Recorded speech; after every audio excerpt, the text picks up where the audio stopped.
Bom dia a todos, queridas irmãs, queridos irmãos. É com muita alegria que nós estamos aqui nessa manhã, voltando a essa cidade onde há muito tempo eu não vinha, e isso é sempre uma alegria, quanto mais com a presença de vocês, e esse evento promovido pela Federação Espírita Catarinense, que é sempre muito importante dentro do nosso movimento espírita.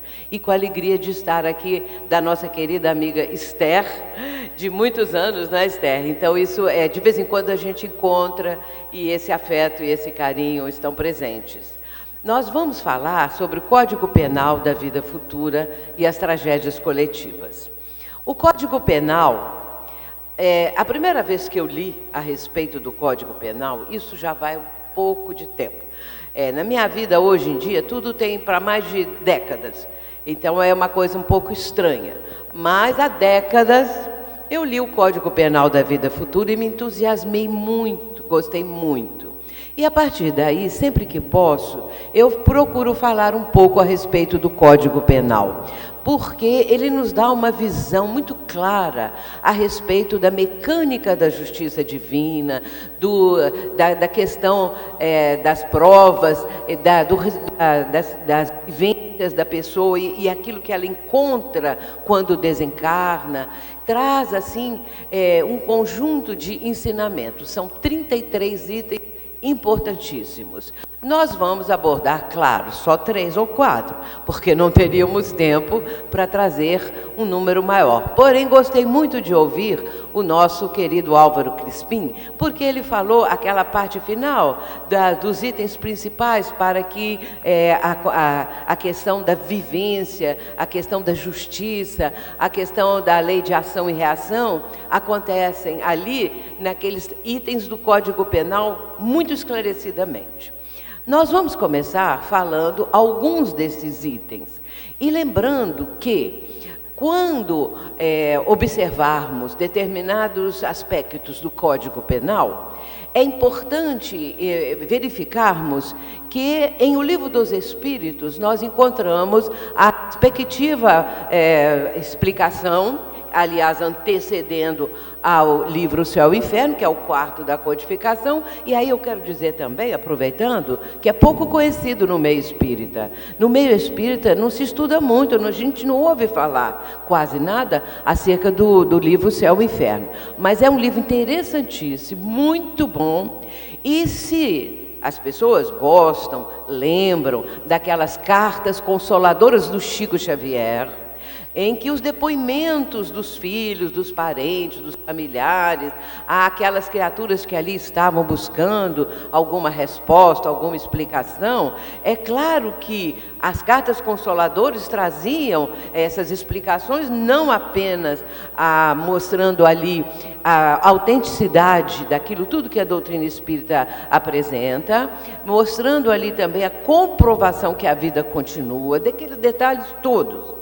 Mas, em o livro Céu e Inferno, nós encontramos, na segunda parte, 66 comunicações de espíritos, cada um dentro de uma condição espiritual, contando as suas experiências, tudo aquilo que eles encontraram no mundo espiritual após desencarnarem. Então, são comunicações interessantíssimas.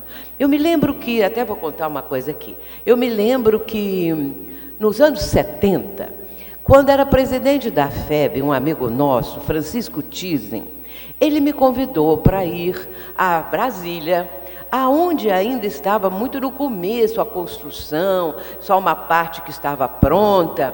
E eu fui para lá fiquei uma semana nessa primeira vez, e então eu falei sobre um caso que é relatado nessas comunicações de Céu e Inferno, que é o caso de Jacques Latour, um criminoso arrependido. E é muito interessante, desde esse dia eu fiquei ligada no caso de Jacques Latour. Já contei muitas vezes. Eu não vou falar nada aqui sobre ele não, para vocês lerem lá no livro. Porém, quero só dizer o seguinte, como eu falei muito sobre Jacques Latour, ao longo dos anos, um dia eu achei tão interessante, porque já tinha 2 anos que eu não contava e falava nada dele, e tinha comprado um novo livro, Céu e Inferno, que o meu anterior estava muito já, bastante velhinho, vamos dizer assim. Então, eu abro assim, de repente, aonde caiu? Jacques Latour. Aí eu falei, quem sabe eu sou parente dele? Quem sabe eu estou ajudando esse espírito de tanto que eu estou falando? Que ele era um criminoso. Então, vamos agora trazer um pouco do Céu e Inferno aqui para a nossa conversa dessa manhã, porque é muito interessante. E leiam o caso de Jacques Latour também, e outros mais, porque são muito bons. Então, não são cartas propriamente consoladoras, como aquelas que Chico psicografava, mas são depoimentos que explicam, que ilustram, que esclarecem. Então, é muito importante. Vamos começar. Primeiramente, eu gosto muito dessa frase aqui, o dia que os fariseus chegaram perto de Jesus para fazer uma pergunta, porque Jesus falava muito sobre o reino de Deus, reino do céu, e os fariseus ficaram assim curiosos, e foram perguntar a Jesus, afinal de contas, onde fica o tal do reino? A resposta de Jesus foi a mais enigmática possível. Aí ele disse assim, o reino de Deus não vem de modo visível, nem dirão, vede aqui ou vede ali, porque o reino de Deus está dentro de vós. Eu imagino que os fariseus não ficaram felizes com a resposta, porque logicamente não entenderam. Devem ter saído dali um pouco assim, mas não é possível, não é? Ainda com a mesma curiosidade, afinal, onde fica o reino?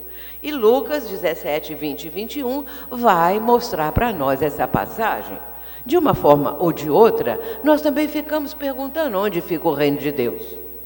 E é a doutrina espírita que vai nos falar a respeito disso. Vamos para adiante. Vejamos primeiramente a questão das expiações coletivas, porque nós vamos falar um pouco sobre a questão dessas tragédias coletivas, que tanto abalam a própria humanidade. Algumas são de molde a nos fazer chorar, de tanta piedade, de tanta compaixão, de tanto sentimento que nós passamos a ter em relação às vítimas da tragédia. Pode ser uma tragédia muito grande, como também uma menor, isso não importa. O importa dentro do nosso sentimento de empatia com as vítimas, com o próprio acontecimento, isso pode se dar com uma coisa de menor monta, de uma situação de menos vítimas, e aquelas outras de 200 mil, como já aconteceram. Muito bem, primeiro vamos ver o que o livro Obras Próximas vai dizer. A humanidade se compõe de personalidades que constituem as existências individuais e das gerações que constituem as existências coletivas. Umas e outras avançam na senda do progresso, por variadas fases de provações, que, portanto, são individuais para as pessoas e coletivas para as gerações. É irresistível esse progresso do conjunto e arrasta as massas, ao mesmo tempo que modifica e transforma em instrumento de regeneração os erros e prejuízos de um passado que tende a desaparecer. Muito bem, esse trecho aqui, nesse momento, nos já dá uma ideia que as provações elas podem ser de ordem individual, quanto das gerações como um todo, de uma grande coletividade. E isso vem acontecendo e nós temos experiências e relatos acerca disso. Mas vamos ver aqui um outro momento do Obras Póstumas. É uma mensagem de um espírito que assina Clélia de Plantier. Eu acho extraordinária a mensagem desse espírito. E ela vai falar sobre as expiações coletivas. E é um aspecto muito interessante que ela apresenta. Ela diz assim: 3 caracteres há em todo homem: o do indivíduo, do ser em si mesmo, o de membro da família e, finalmente, o de cidadão. Sob cada uma dessas 3 faces, pode ele ser criminoso e virtuoso. Isto é, pode ser virtuoso como pai de família, ao mesmo tempo que criminoso como cidadão e reciprocamente. Daí as situações especiais que cria para si nas suas sucessivas existências. Isso nos dá o que pensar. E realmente acontece. Eu me lembro da primeira vez que Divaldo Franco relatou que foi ao campo de concentração, no caso, o campo de concentração de Mauthausen, na Áustria, e foi a primeira vez que ele visitou um local como aquele. E ele vai narrar ali as experiências, o que ele captou da psicosfera, e esse relato até eu menciono num livro que eu escrevi sobre isso, Ante os Tempos Novos. E nesse caso, ele diz o seguinte, que aqueles carrascos nazistas que estavam ali no campo de concentração, exterminando, levando as pessoas a mortes sob torturas, sob situações muito dolorosas, nas câmaras de gás e de outras formas, esses homens, eles eram bons cidadãos, na cidade onde residiam, que ficava próximo, mais ou menos, ao campo de concentração. Nessa cidade, os filhos deles estudavam nas mesmas escolas que os demais filhos das outras pessoas, dos cidadãos comuns da sociedade ali, onde eles estavam participando. Durante o dia também, a vida social era a mesma. Ninguém podia imaginar que aquelas criaturas, em dado momento, em certa circunstância, iam para o campo de concentração cometer aquelas atrocidades.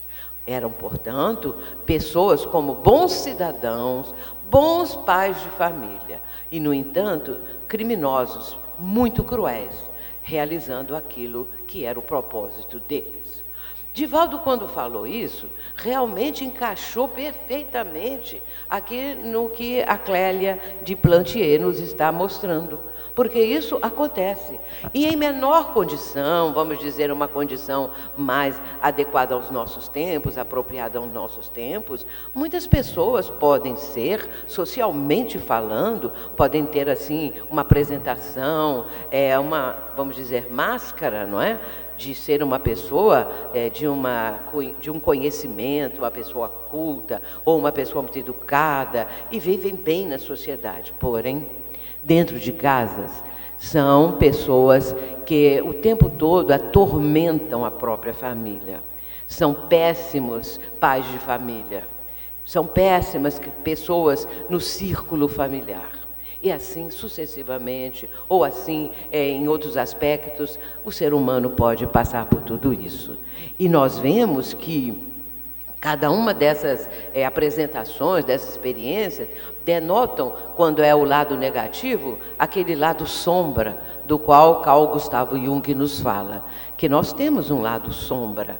Agora, em muitas pessoas, esse lado está muito ativo, está muito presente. E quando, socialmente falando, estão muito distanciados da sua realidade, enquanto pessoas, vamos dizer, pessoas que são grosseiras, que são dominadoras, que, enfim, quanto mais distante uma coisa da outra, mais rápido podem essas pessoas serem descobertas da sua real face. Porque dissimulam muito, mas a distância entre uma coisa e outra é grande e, de repente, não conseguem manter a aparência que gostariam de ter, porque, de repente, podem ser mostrada a sua verdadeira face. Vamos começar agora com o Código Penal. O Código Penal é algo extraordinário, como eu disse. Aqui no primeiro item, ele diz assim, Kardec coloca de uma forma espetacular. O espírito sofre, na vida espiritual, as consequências de todas as imperfeições que não conseguiu corrigir na vida corporal. O seu estado feliz ou desgraçado é inerente ao seu grau de pureza ou impureza. Muito bem, então o espírito desencarnou, está lá no mundo espiritual e vai encontrar o resultado de tudo que fez, do que não fez, do que deixou de fazer. Então, aí nós lembramos a frase do mestre, a cada um segundo as suas obras. Nada explica melhor do que isso. A cada um segundo as suas obras. Então, a colheita, o resultado, cada um vai encontrar ao chegar no mundo espiritual. E depende da própria pessoa a sua condição de chegar do lado de lá de uma forma mais ou menos, de uma forma muito boa ou de uma forma muito dolorosa, impactante, porque aí vai ver a realidade que antes tentava esconder. E é na sequência desse item que Allan Kardec vai colocar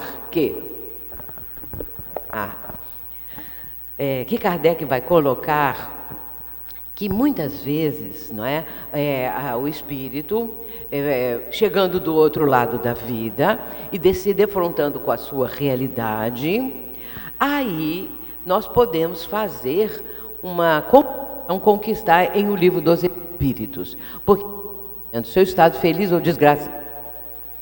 Vamos ver a questão da felicidade. Questão 614 de O Livro dos Espíritos. Lei divina ou natural? Aí Kardec pergunta, o que é a lei natural? E os espíritos, os invisíveis, os imortais, o Espírito de verdade, a falange dele, respondem. O que o espírito encontra na vida espiritual, o resultado do que fez na Terra. E aí ele vai falar a respeito de que quanto mais a pessoa está distanciada da lei divina, mais ela é infeliz. Então, a resposta é: a lei natural é a lei divina. E o homem só é infeliz quando dela se afasta. O homem só é infeliz quando se afasta da divina lei. Aí voltamos lá para o Código Penal.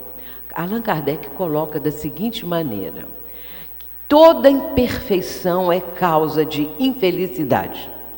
Felicidade completa só com a perfeição.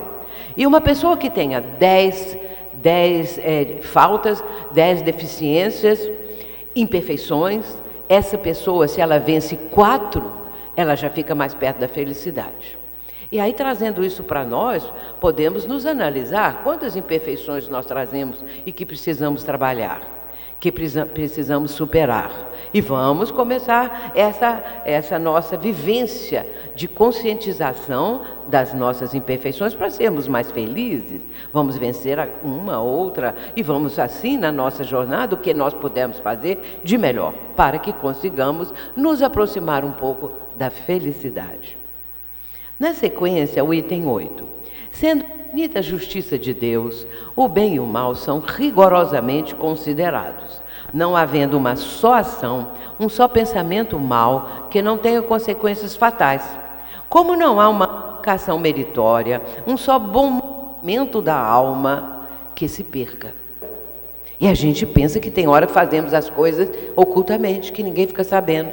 Nem a nuvem de testemunhas, como Paulo de Tarso falava, não é? Fala na epístola, ou que nós pensamos que às vezes essa nuvem de testemunhas, espíritos, nos estão assistindo, vendo, acompanhando, sabendo, essas coisas todas. Mas aí, uma ação meritória, mesmo para os mais perversos, que alguém tenha feito alguma coisa de bom, de benéfico, mesmo aqueles torturadores, mesmo aqueles que cometem crimes hediondos. Quem sabe tiveram uma ação meritória, quem sabe fizeram alguma coisa de bom, fica registrado. E isso vai valer para eles, é claro. Mas nós, que temos essa visão que a doutrina espírita nos apresenta, vamos procurar, então, cada vez mais aumentar a nossa condição de trabalhadores. E aí eu gosto muito de falar que somos trabalhadores na vinha do Senhor, como fala Emmanuel. E Emmanuel vai falar lá no Vinha de Luz, a respeito da vinha. E nós somos aqueles trabalhadores convocados para trabalhar na vinha do Senhor. Muito bem, vamos ver na sequência o seguinte. O espírito é sempre o árbitro da própria mente, podendo prolongar os sofrimentos pela experiência no mal ou suavizá-los e anulá-los pela prática do bem. Árbitro da própria sorte. Isso nós já estamos sabendo, que nós somos artífices do nosso destino, como diz o André Luiz. E nesse caso, depende de nós permanecer no mal ou, de uma outra forma, procurar uma caminhada diferente, um caminho do bem, um caminho onde nós vamos melhorar a nossa condição. A culpa, esculpida na consciência, promove a necessidade da reparação. Tudo isso que nós estamos trazendo aqui é um conjunto de ideias para que possamos chegar na questão das calamidades, das provas, das tragédias coletivas. Nós temos que encaminhar o nosso raciocínio, entendendo quanto a doutrina espírita esclarece isso, porque só o espiritismo e só a reencarnação, acima de tudo, é preciso a reencarnação. Se não a entendermos ou aceitarmos, não aceitarmos a reencarnação, nós não temos explicação para coisa alguma. Muito bem, nesse caso aqui, nós já estamos vendo a caminhada do espírito, o espírito imortal. E aí eu gosto muito de falar assim, o que a gente vai fazer com a nossa imortalidade? Temos que pensar, somos imortais. E nesse caso, nós temos o que diante de nós? O infinito. E o que nós vamos fazer com isso? Aí depende de cada um, escolher o seu próprio caminho. O item 20. Quaisquer que sejam a inferioridade e a perversidade dos espíritos, Deus jamais os abandona. Todos têm o seu anjo de guarda. A hora que ponto nós chegamos de entender isso? Que por eles vela. A interferência do guia faz-se ocultamente e de modo a não haver pressão, pois que o espírito deve progredir por impulso da própria vontade e nunca por qualquer sujeição, nunca porque está sendo obrigado, nunca porque está sendo sugestionado o tempo todo para tomar uma atitude ou outra. Foi muito bem explicado pelo nosso irmão Álvaro. Parecia que nós dois combinamos, porque cada vez que ele falava uma coisa, eu falava, mas é isso que é importante a gente entender, né? E a questão do anjo da guarda, ou o espírito protetor, que todos temos. E Allan Kardec vai falar em O Livro dos Espíritos exatamente isso. Pode ter coisa mais compensadora, mais assim, que nos traz esperança, do que saber que todos temos um espírito benéfico, bondoso, que se interessa por nós. Então a questão da pessoa se sentir absolutamente sozinha, ela esquece, ela não sabe, ela não acredita que ela tenha um espírito, um anjo da guarda, vamos falar assim, conforme nossos irmãos de outros ramos do cristianismo. O anjo da guarda. Porque se a pessoa tivesse uma noção maior disso, ela poderia não se sentir tão sozinha, ela poderia ter esperanças e evitar muito do que está acontecendo, o autoextermínio, né? Suicídios. A todo momento nós temos notícias, e aí isso é algo que não apenas ficamos estarrecidos, mas ficamos compadecidos. Por vontade de que essas pessoas tivessem essa noção, que tivessem um vislumbre qualquer de uma continuidade à vida espiritual. Muito bem, então o espírito vai progredir, porque ele próprio sentiu que precisa progredir, que existe a possibilidade de uma mudança. Eu falo sempre que mudar é ótimo. Temos que aprender a mudar. Às vezes a pessoa fala, já tenho 50, já tenho 60 anos, já está, não mudo mais. Muda se quiser. Muda se quiser. Porque é importante mudar. É importante ter abertura mental para aceitar cada vez mais esses esclarecimentos que o Espiritismo traz para nós. Essa pergunta 621, para mim, é uma das mais importantes de toda a codificação. Logo a seguir vem a 625.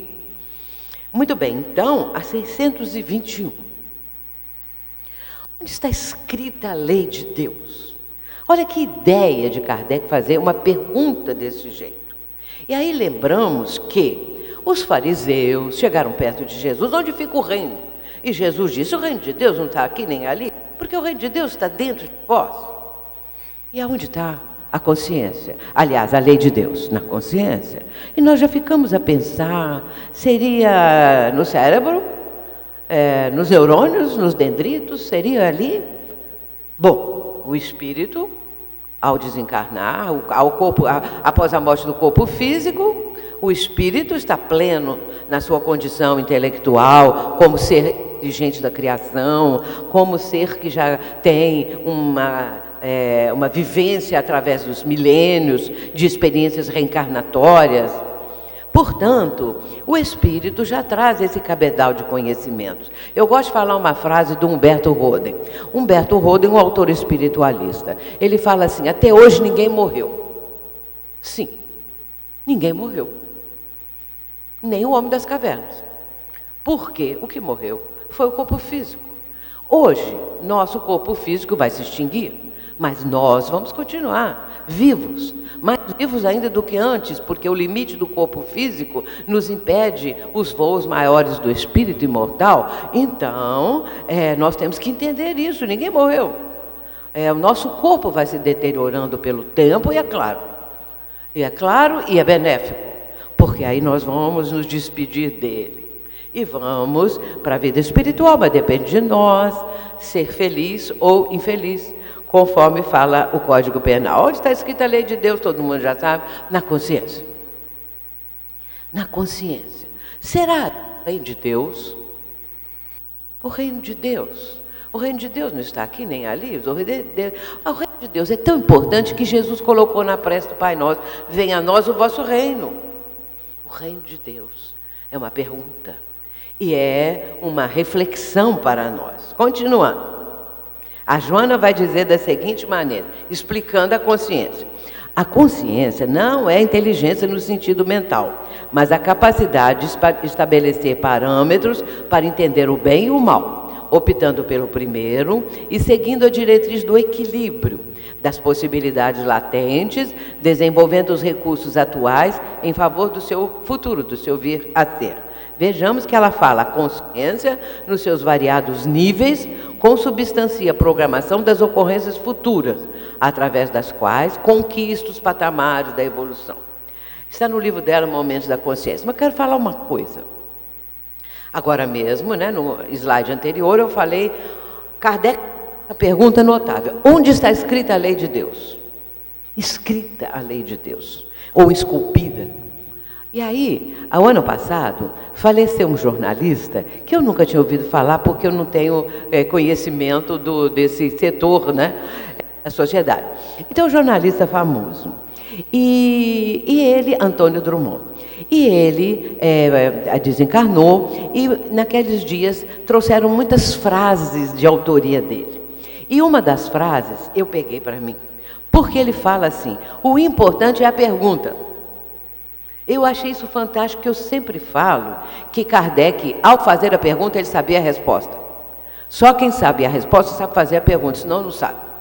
Só tem que ter uma ideia, tem que ter um conjunto de vivência que vai crescendo, de amadurecimento do raciocínio, para fazer a pergunta, culmina na pergunta. Então ele fala isso: só quem conhece sabe fazer a pergunta, porque a pergunta, ela significa uma resposta à altura. E é isso aqui que é quando eu gostei demais do que ele falou, porque isso é uma realidade. Porque senão fica aquelas perguntinhas as mais simples possíveis. Quando uma pessoa vai entrevistar um escritor, isso no geral, nós vemos pela TV, qualquer lugar, nós vemos que a pessoa, o escritor tem livros publicados. A pessoa que está entrevistando tem que ter lido algum livro, pelo menos um, para fazer uma pergunta. No seu livro, o senhor fala o seguinte, assim, o senhor podia explicar melhor? É o que os fariseus queriam saber. Já que o senhor fala tanto, o senhor podia explicar melhor? Mas Jesus vai falar daquele jeito, porque era uma resposta para os tempos futuros, para que nós pudéssemos, então, termos uma noção a respeito disso. Agora, como a misericórdia divina se evidencia? Isso tudo é importante para chegar nas tragédias. Eu tenho que correr, porque senão não dá tempo. Amor a Deus, a todos os seus filhos, claro. Justiça perfeita, com equidade, equânime, igual para todos. Ninguém é premiado e ninguém é castigado. Aí é difícil as pessoas aceitarem isso lá fora, Porque para eles é muito bom. As pessoas não seguem aquela linha de raciocínio religioso, ou isso, ou aquilo, político, ou o que seja deles. Vai para o inferno, É um castigo, Deus vai castigar. As pessoas gostam de saber que os outros vão ser castigados, mas eles estão salvos, É sempre assim. Muito bem, então, a lei do progresso é constante. É a evolução, que faz parte das 10 leis morais, A lei do progresso. Muito bem. A reencarnação, que nós já mencionamos, que sem a reencarnação não dá explicação para nada. Porque a vida começa aqui agora, quando a criança nasce, bem à luz do mundo. Se ela morre daí 1 minuto, pronto, acabou. Ou se ela vai morrer com 100 e tantos anos, pronto, acabou também. E aí vai fazer o quê, aquele espírito imortal? Mas eles não sabem disso. Eles acham que morreu, acabou tudo, não é? Ih, minha filha, tem que correr muito. Livre-arbítrio. Livre-arbítrio, a capacidade de fazermos escolha, a certeza da vida futura, isso é importantíssimo. E o ser humano tem o desejo incessante do melhor. A fatalidade. Vamos passar agora para essa parte. Haverá fatalidade nos acontecimentos da vida? A fatalidade só existe pela escolha que o espírito fez ao encarnar, de sofrer esta ou aquela prova. Ao escolhê-la, elege para si uma espécie de destino, que é a consequência mesma da posição em que se achará colocado. Refiro-me às provas físicas, porque no tocante às provas morais e às tentações, o espírito, conservando o livre-arbítrio quanto ao bem e ao mal, é sempre senhor de ceder ou resistir àquelas situações que surgem na sua vida. É a 851. Os flagelos destruidores, aí é uma pergunta: com que fim Deus castiga a humanidade? Com flagelos, quer dizer, com calamidades destruidoras. Para fazer progredir mais depressa, é preciso que se veja o objetivo para poder apreciar os resultados. Como julgais somente do vosso ponto de vista, dai-lhes o nome de flagelos, em virtude do prejuízo que vos causam.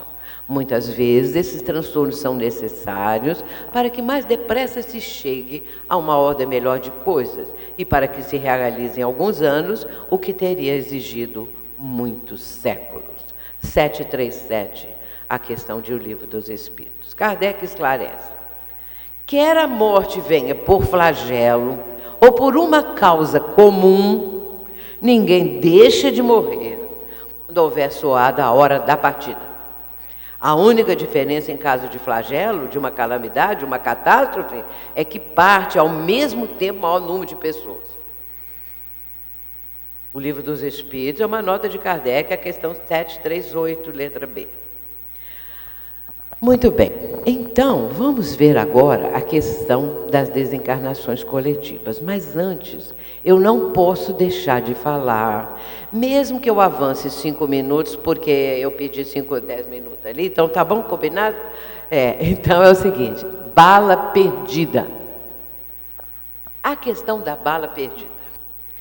As manchetes vêm assim: uma bala perdida matou um inocente.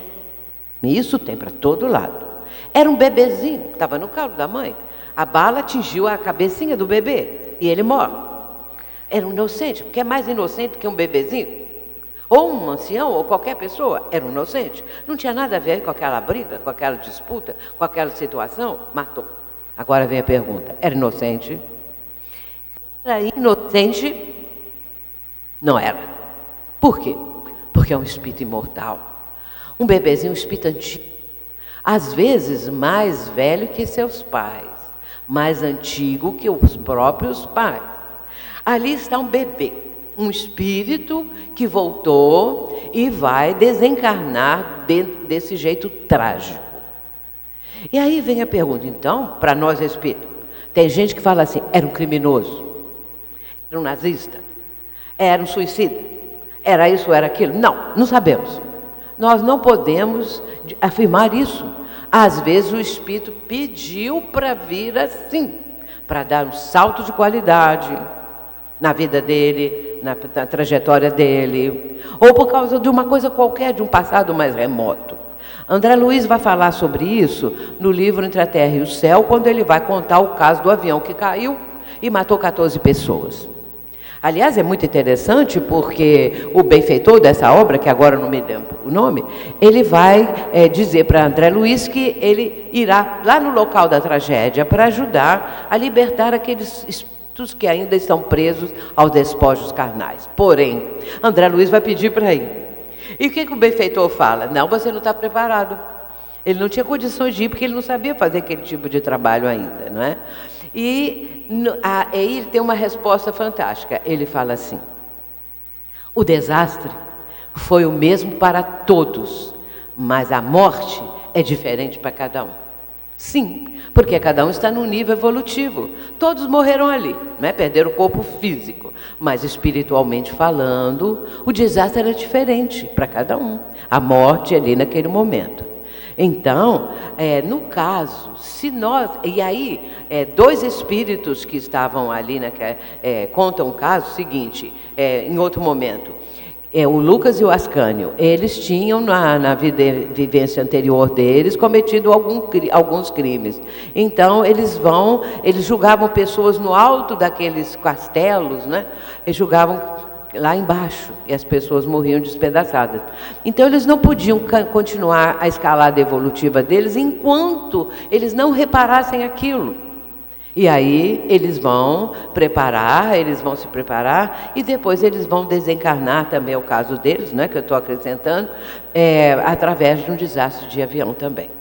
Porque às vezes a pessoa quer passar por aquilo que ela infligiu ao outro, ou não. Pode ser assim e pode não ser. Vamos ver agora o que Emmanuel diz. Ele afirma: reconhecemos em Deus o perfeito amor, aliado à justiça perfeita. E o homem, filho de Deus, crescendo em amor, traz consigo a justiça imanente, convertendo-se em razão disso, em qualquer situação, no mais severo julgador de si mesmo. Não precisa ninguém, não precisa montar um tribunal, como muitas pessoas acham, é um tribunal para ser julgada aquela alma. Não é assim, é a consciência da pessoa. Por isso, quanto mais o espírito tem conhecimento do seu erro, do que é a vida verdadeira, mais ele vai querer ressarcir, reparar o mal que ele tenha feito, e que é aqui o mais severo julgador de si mesmo. E nesse caso, Emmanuel continua: criamos a culpa e nós mesmos engenhamos os processos destinados a extinguir-lhes as consequências. E a sabedoria divina se vale dos nossos esforços e tarefas de resgate e reajuste, a fim de induzir-nos a estudos e progressos sempre mais amplos no que diga respeito à nossa própria segurança. É por esse motivo que de todas as calamidades terrestres, o homem se retira com mais experiência e mais luz no coração para defender-se e valorizar a vida. De cada uma dessas calamidades, cada criatura se retira com mais experiência e mais luz, ou seja, vai esclarecendo e vai aos poucos conseguindo compreender a finalidade da vida, as questões que passam nas experiências terrenas, e aí valorizar a vida. E na parte final ele acrescenta: lamentemos sem desespero quanto se fizeram vítimas de desastres que nos confrangem a alma. A dor de todos é a nossa dor. Os problemas com que se defrontaram são igualmente nossos. Não nos esqueçamos, porém, de que nunca estamos sem a presença da misericórdia divina, junto às ocorrências da divina justiça, que o sofrimento é invariavelmente reduzido ao mínimo para cada um de nós, que tudo se renova para o bem de todos e que Deus nos concede sempre o melhor. Agora, isso está no livro Chico Xavier Pede Licença, é o capítulo 19. É um livro espetacular, viu? Quase ninguém conhece, um livro muito bom. Eu quero contar aqui o seguinte, vou ver se eu conto em 3 minutos. Muito bem, na nossa reunião mediúnica, tivemos um caso muito interessante há alguns anos. O meu sogro, meu sobrenome Schubert é do meu sogro, é do meu marido, porque ele é descendente de alemão. Meu sogro era filho de alemão. Schubert, Pedro Schubert, uma criatura extraordinária. Ele era luterano. A família dele, tal, o pessoal alemão, os que vieram realmente da Alemanha diretamente, mantiveram a crença. E lá em Juiz de Fora tem até o cemitério luterano, a igreja luterana, porque a comunidade alemã ainda, agora é bem menor, né? Mas estava muito presente. O meu sogro se aproximou de mim, ele é uma pessoa muito boa, eu tive pouco convívio com ele, porque quando eu o conheci, ele já estava muito doente, mas foi suficiente para nós termos uma afinidade muito grande. E então, Ele de vez em quando aparece na reunião. E certa noite ele apareceu. Tinha acontecido aquele desastre da TAM. Lembram daquele desastre da TAM, que o avião ia pela pista, ele perde a direção e descamba para o outro lado e cai em cima do prédio deles mesmo, né? Muito bem, então ele vai dizer o seguinte, meu sogro. Ele falou comigo, minha filha, naquele desastre da TAM, desencarnou uma pessoa muito ligada à minha família espiritual. E eu pedi aos mentores da reunião para que ela pudesse despertar aqui na reunião. E então nós ficamos, claro, imediatamente em condições, não é? No caso, eu mesma que ia dar passividade ao espírito que estava chegando. Eu vi 2 enfermeiros, talvez, ajudando uma senhora. E eu ouvia um murmúriozinho dela. Ela só falava assim, ai meu Deus, e chorava. E quando ela se aproximou de mim, aí eu captei bem mesmo aquela dor, aquele sofrimento, assim, aquele despertar, porque de repente ela compreendeu que tinha acontecido isso. E por isso ela falava, ai meu Deus. Então, o dialogador, o esclarecedor que estava do meu lado, ele não sabia, claro, o caso que estava acontecendo, mas ele percebeu que era um espírito muito sofrido. E aí falou umas palavras boas, fez uma prece, e ela foi se acalmando, O meu sogro contou, e depois ela vai ser levada, já desperta, já tendo um conhecimento para, na etapa seguinte, ser melhor esclarecida e passar para o tratamento. Então, o meu sogro me relatou o seguinte, relatou para o grupo, né? Que naqueles momentos é preciso saber o seguinte, que a pessoa fica com perispírito, o perispírito não sofre aquela explosão, nem pega fogo, o perispírito é fluídico, então é o corpo fluídico do espírito. E aí nós temos que entender que, dependendo do estado evolutivo da pessoa que desencarna assim, o perispírito pode sofrer alguma sequela, alguma coisa, mas geralmente a pessoa entra no plano inconsciente. A misericórdia divina permite isso, é o que também Emmanuel nos está esclarecendo, porque diz assim, que o sofrimento é invariavelmente reduzido ao mínimo para cada um. Então, não é que a gente fica pensando, a pessoa explodiu, sentiu aquilo tudo, ou ficou queimando, depende muito, não é? Tudo depende do processo evolutivo da pessoa. E no caso dessa senhora, ela tinha méritos muito grandes, e com isso ela vai ser levada, ela estava bem, a forma era a forma dela mesma, sem nenhuma alteração, só com aquele abatimento, com aquela fraqueza de ter passado por aquilo tudo. E acontece que meu sogro esclareceu que nessa reencarnação eles não se encontraram, mas eles são da família, muito ligada à família espiritual. E por isso ele pediu, porque eu também, embora diretamente, sendo nora dele, do meu sogro que estava ali naquele momento, fazia parte da família também, não é? Então eu fiquei muito feliz com essa oportunidade e também para sabermos o seguinte, toda casa espírita é um posto de socorro. Toda casa espírita pode fazer esse tipo de trabalho. É que às vezes a gente ouve, infelizmente, alguém de alguma casa espírita que fala, só na nossa casa espírita que tem cura. Não. Toda casa espírita realiza cura. Eu tenho certeza disso. Até numa palestra, podem os espíritos estar ali atuando. Depende também do orador, né? Depende do que ele está enfocando, de como a ambiência está ali acontecendo. Mas as casas espíritas também realizam curas. E no caso, esse tipo de atendimento, passando a ser posto de socorro, conforme eu esclareço isso no meu livro Dimensões Espirituais do Centro Espírita. Estamos caminhando para o final. Esse livro que eu mencionei aqui, Chico Xavier Pede Licença, é um livro muito interessante, porque cada mensagem, na página seguinte, Herculano Pires comenta a mensagem. É um livro muito bom para orador, para expositor, porque ele vai ter 3 visões do livro. Eu não tenho tempo de contar isso, mas são 3 livros que trazem isso. Chico Xavier Pede Licença, Na Era do Espírito e Depoimentos Vivos. Esses 3 livros são desse tipo aqui, sempre com Herculano Pires. Muito bem, vamos ver que Herculano fala desse capítulo. Ele chama de As Leis da Consciência. As leis da justiça divina estão escritas na consciência. Obedecendo a essas leis, as vítimas de mortes coletivas aparecem como as mais severas julgadoras de si mesmas. São almas que se punem a si próprias em virtude de haverem crescido em amor e trazerem consigo a justiça imanente.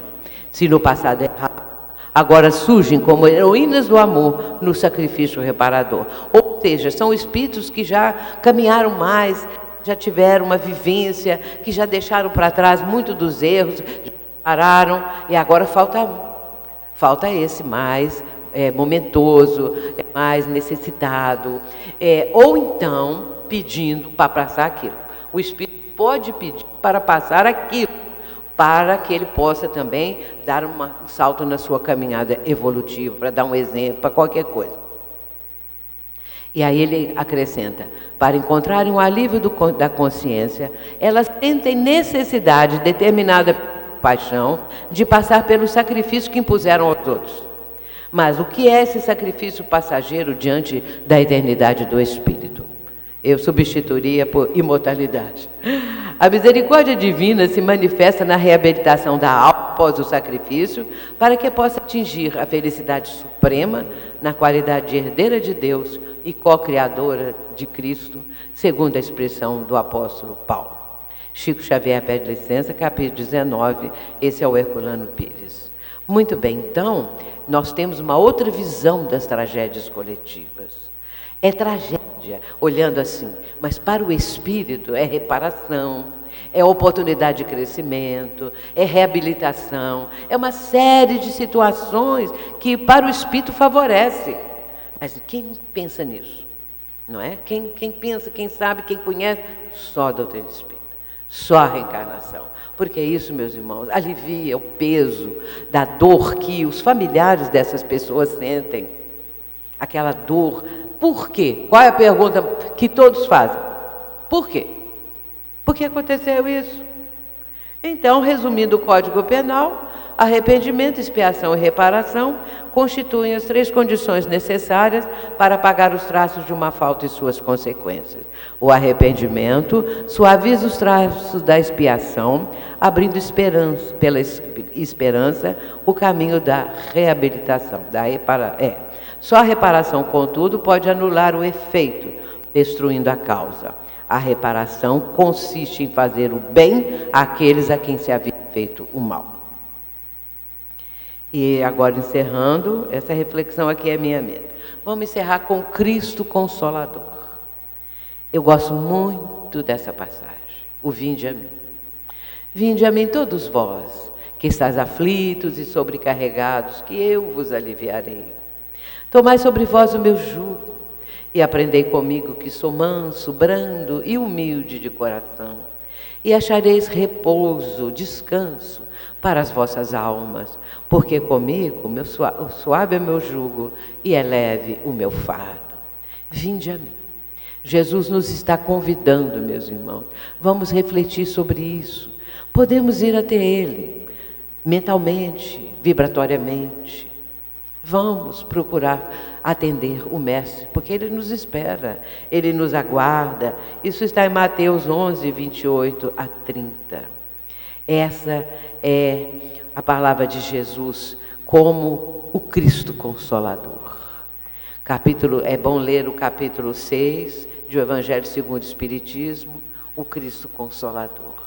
Não há nada mais belo, não há nada mais adiantado, não há nada mais confortador e esclarecedor. Que nós possamos atender ao apelo do Cristo, depende de nós. Muita paz, muito obrigada.